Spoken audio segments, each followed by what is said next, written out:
Kaya ba yan? Sa kabila. Ha? Dito sa kabila, matigas suyaw. Wala, nabaon na ako eh.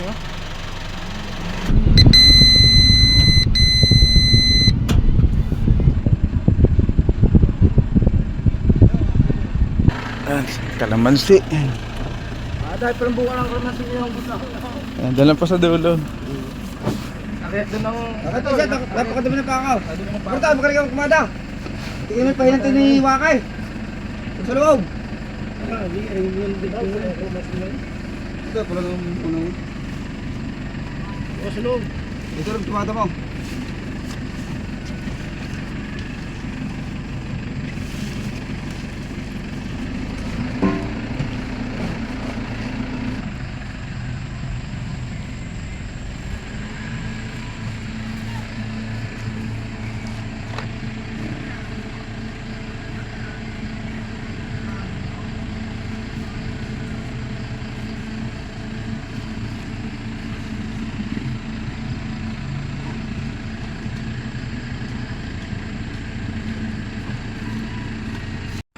Dadalhin po natin itong mga kalamansi sa Bicol.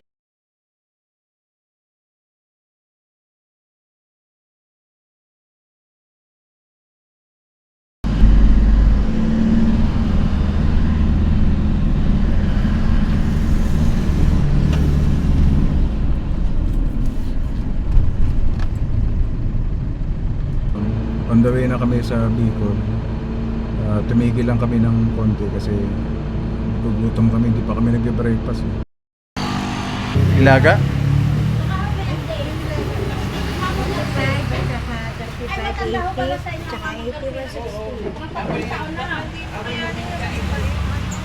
Ito, tinan mo ko.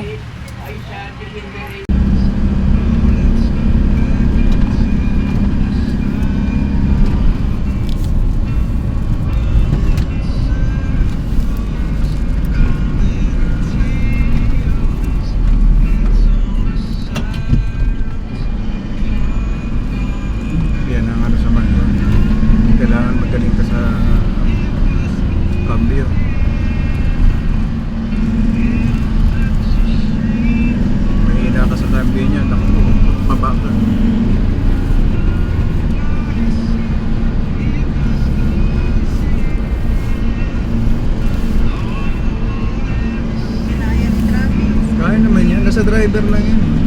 Kasi ko yung driver kasi may nervyo sa bayag. Natakot lang manual dito. May nervyo sa bayag yung driver. Ganun yun. Paano ba nila nalang sa bayag? Nagpapulay ube. May nervyo sa bayag yan. Patay, tinirik na. Baka hindi na naman nakaano. Dito pa rin tayo sa habaan ng Dumaka Bypass.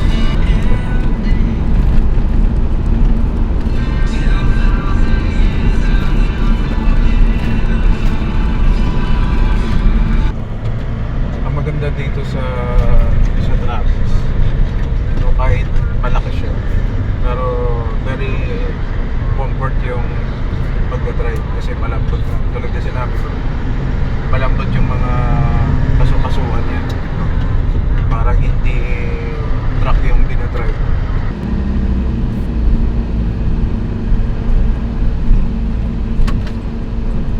Time check po 12:35. Gutom na kami. Dito pa lang kami sa Lopez. Sobrang ito, traffic. Saka puro truck. So ayan, so hindi natin alam kung anong oras tayo makakarating ng Panganiban. Okay. Parang binhan na lang. Dito ka sa isdaan. Oh. Binhan na lang.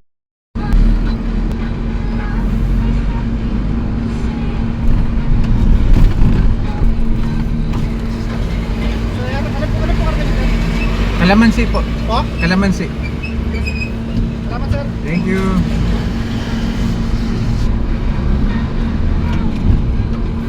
papunta tayo. Ay, Kalamansi lugar ka na. Ayan, karating lang natin dito sa Arco ng Bicol. Dumating tayo rito 2:25 2:25 minutes, no? Malis tayo sa Sariaya, dun sa farm 9 o'clock. Pero sobra talaga traffic eh. Daming truck, daming aberya sa daan, yung mga stop and go. Kaya ayun, Pero siguro, ito na yun. Nasa Santa Elena na tayo. Tabugon, Santa Elena. Pag dito sa part na to, mabilis na dito kasi walang traffic dito.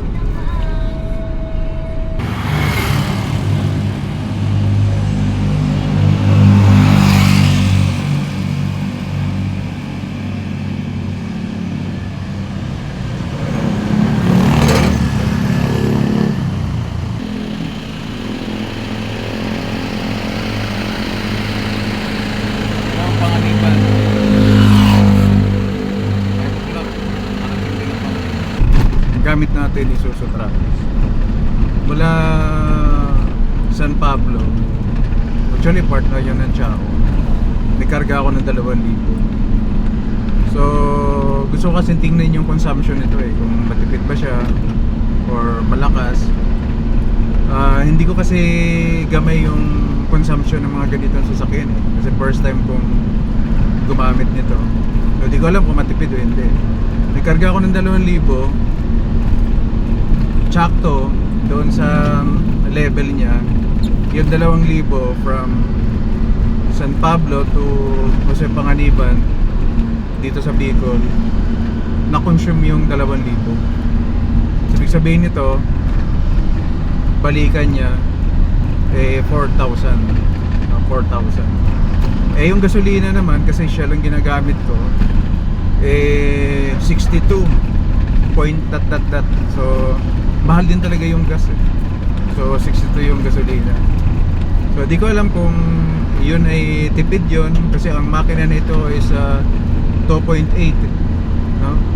So di ko alam kung tipid siya or malakas.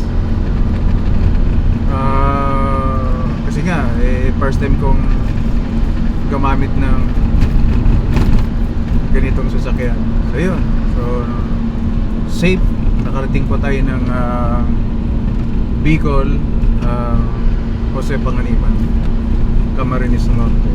Nasa likod natin yung mga Kalamansi. Kasi tinitingnan din natin yung tatag eh, yung tatag ng sasakyan. Actually matatag naman siya eh. Hindi siya matagtag, no? Okay yung kanyang suspension, okay yung driving niya, okay yung mga kasukasuan niya.